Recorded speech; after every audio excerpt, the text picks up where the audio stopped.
les béliers, j'espère que vous allez bien, pardon, si je commence à bafouiller d'entrée de jeu.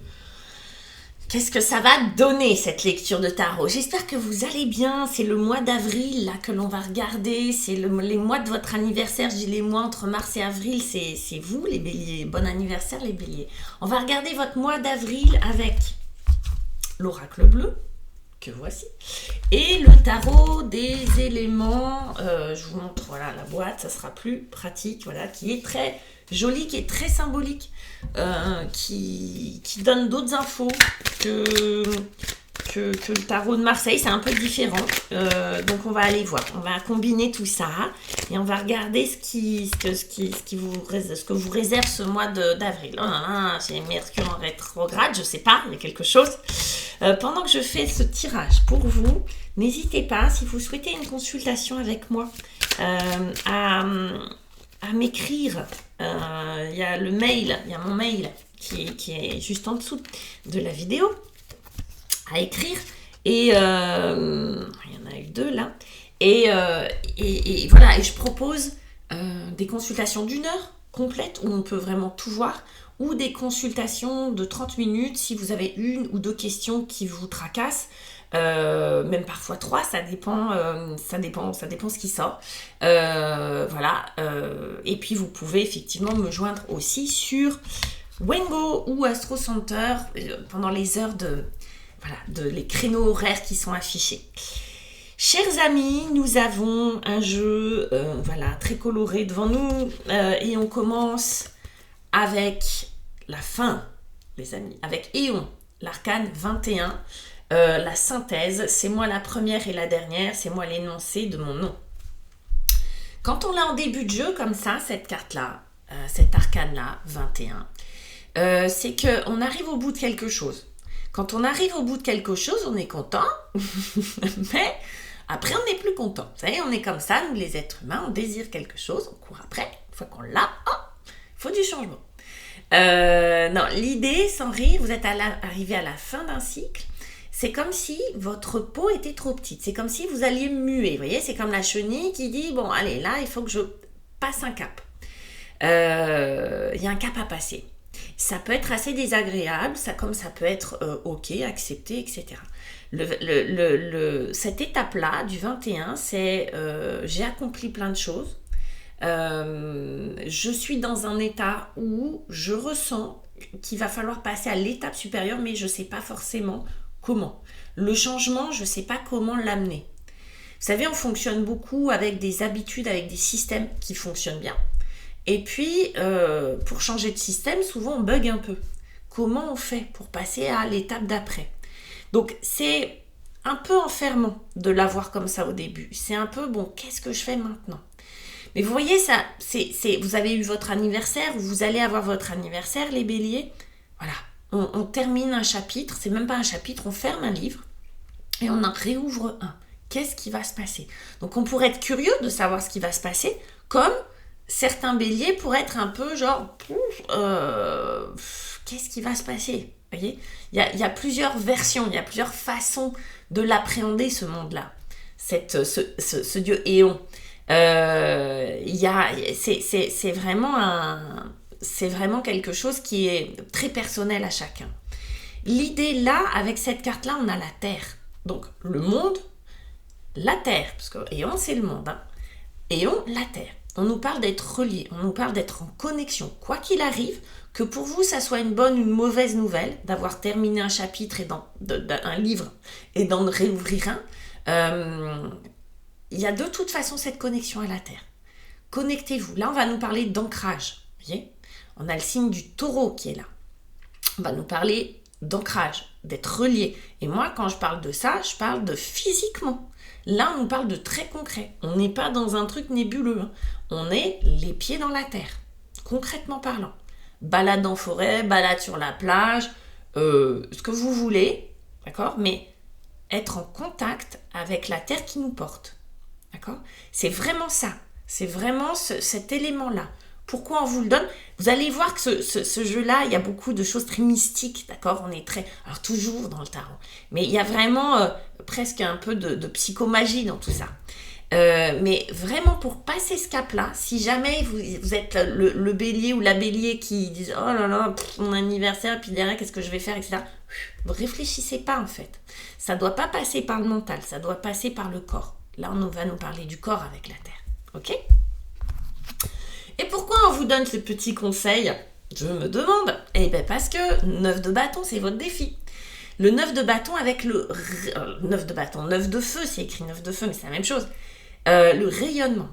Alors, on sait que dans le tarot de Marseille, le 9 de bâton, c'est cet homme qui a monté une barricade. Cet homme ou cette femme, on s'en fiche. Hein. On a monté une barricade. On se protège. D'accord ? Là, il y a cette notion de rayonnement. C'est-à-dire rayonnement du guerrier ou de la guerrière. Là, on est vraiment sur comment on va dire ça ? La vitalité. Il y a à la fois de l'épuisement pour moi, parce qu'on a beaucoup combattu. Vous avez été des bons petits béliers pendant toute cette année-là. Vous avez bien combattu, vous avez donné des coups de corne à droite, à gauche. Vous savez faire, vous êtes aguerris à ce sport-là. Très bien, vous vous êtes battus. Par contre, on est un peu fatigué. 9 de feu, on rayonne d'une force. Vous voyez, imaginez un guerrier ou une guerrière qui aurait fait plein de guerres, qui est toujours vivant, mais qui a un peu des bobos partout. On est un peu là-dessus. Donc, il y a cette espèce de fascination, ok, pour ce 9 de bâton. Waouh! Et en même temps, on voit quelqu'un qui est un peu épuisé. Et on a la santé qui accompagne tout ça. Avec, je ne me trompe pas, on nous montre des espèces de champignons. Mais oui! Qu'est-ce que c'est que cette suggestion, les gars ? On a le 9 de bâton et la santé. Vous êtes fatigués. Vous êtes fatigués, mes petits béliers. En tout cas, on vous dit, faites gaffe à la fatigue. Vous avez beaucoup donné. Vous arrivez à la fin d'une histoire. On vous dit, pop, le corps. On va... occupez-vous de votre corps. Mais marchez pieds nus. Même si vous êtes en ville, vous voyez ce que je veux dire ? Marchez pieds nus. Je vous dis ça, faites ce que vous voulez. Hein. Mais voyez, occupez-vous de vous. Reliez-vous à votre corps. Soyez pas dans la tête. On redescend du cocotier parce que vous êtes fatigué. Il faut prendre soin de vous. Là, votre défi, ça va être ça. Ça va être comment je pose l'armure. Ok ? Comment je pose l'armure et comment je prends soin de moi. Qu'est-ce qu'il y a sous l'armure ? Ah, on a des champignons. Ils me font rire quand même dans cet oracle bleu. Ceci dit, shiitake, tout ça, c'est super. Hein, c'est des super champignons avec le reishi, tout ça. C'est des super champignons avec des vertus incroyables pour le système immunitaire. Donc, système immunitaire, repos, tout ça, les gars. Hein, ok ? Votre défi, c'est ça. Vous, ça va être de recharger la batterie. Vous voyez, je vois des trucs.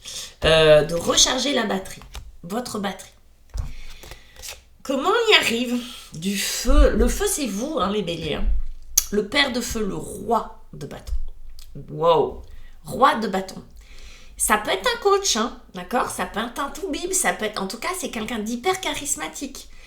Ça peut être quelqu'un, du coup, femme ou homme, dans votre entourage, qui vient vous prendre soin de vous, qui vient vous coacher. Parce que le roi de bâton, il est plutôt dans le coaching. Père de feu, alors je vous le lis, hein. Il s'appelle Tariel, l'ange de l'été. Il n'est pas mignon, l'ange de l'été ? Il est mignon. Donc, lui, c'est quelqu'un qui a énormément confiance. Hein. Ça peut être votre énergie. Pour moi, vous retrouvez votre énergie. C'est vous, hein.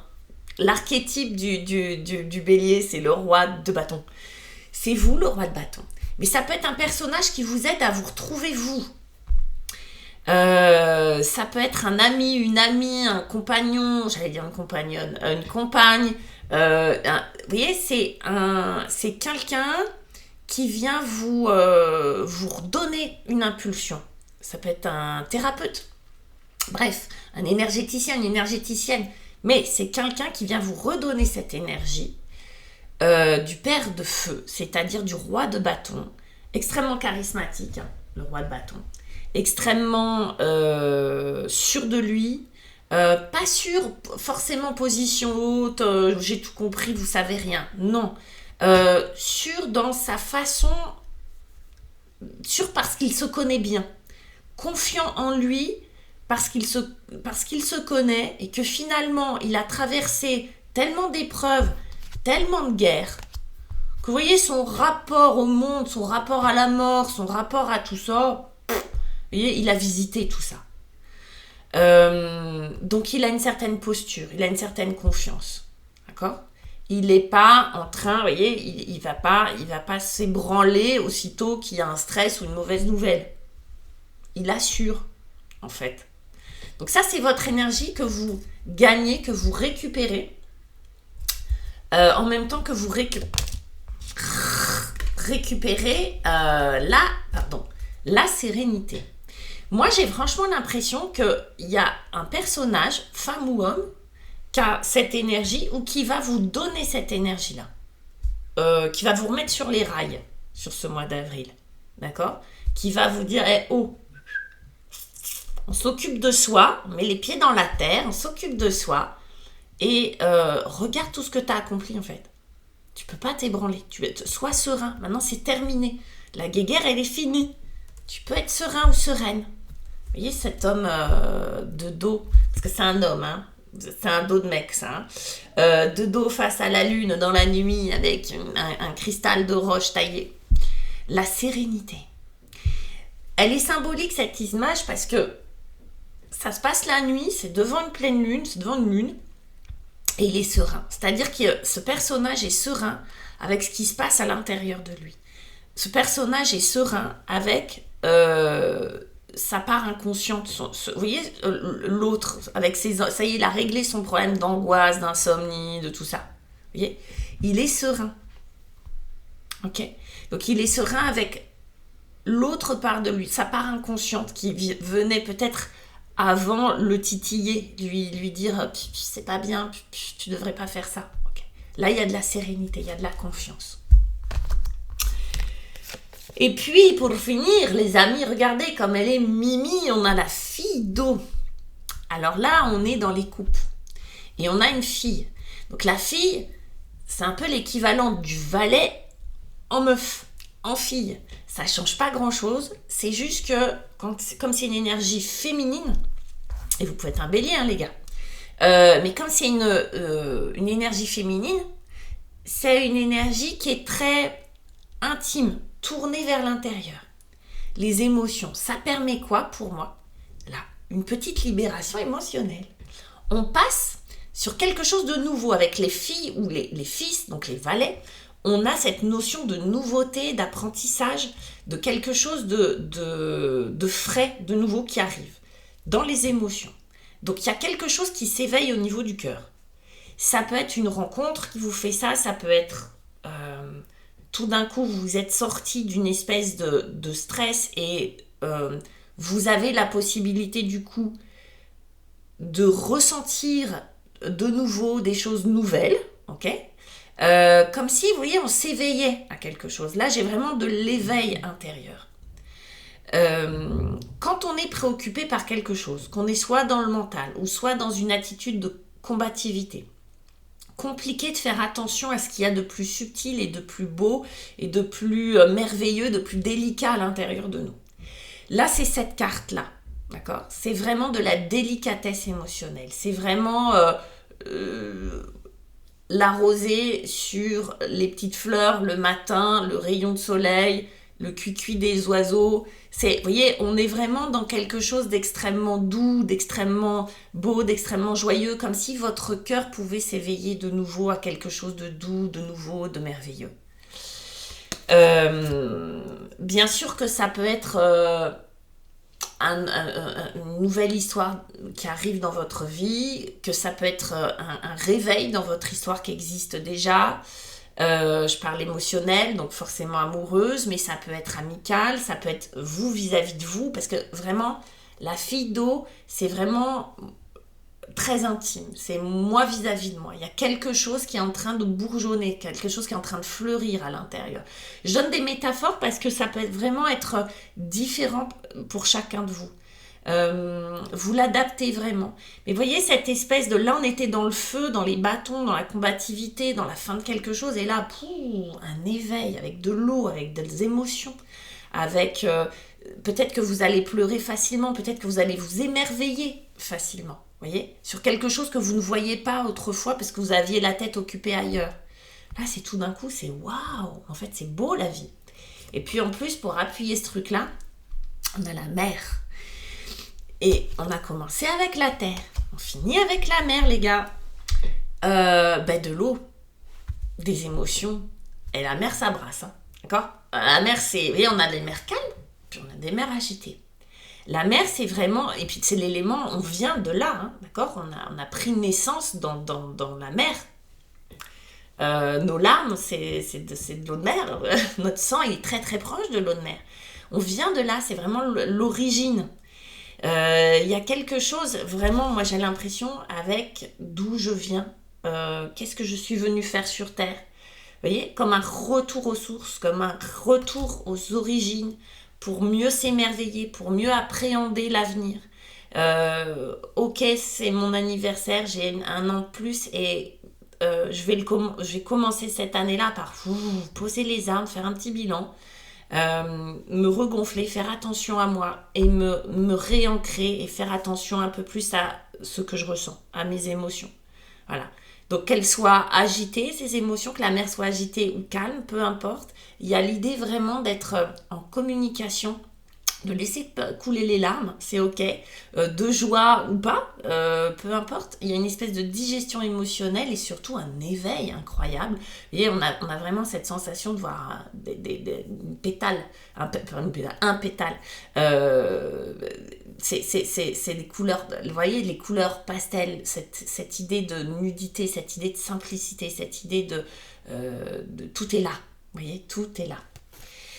C'est beau, les béliers. Hâte d'avoir vos retours, vos commentaires. N'hésitez pas à vraiment partager cette vidéo avec des béliers que vous connaissez, à me mettre un petit pouce, à m'envoyer un petit commentaire pour voir un petit peu comment ça résonne pour vous. En tout cas, je vous embrasse et puis je vous dis joyeux anniversaire encore une fois et à très bientôt les béliers. Ciao.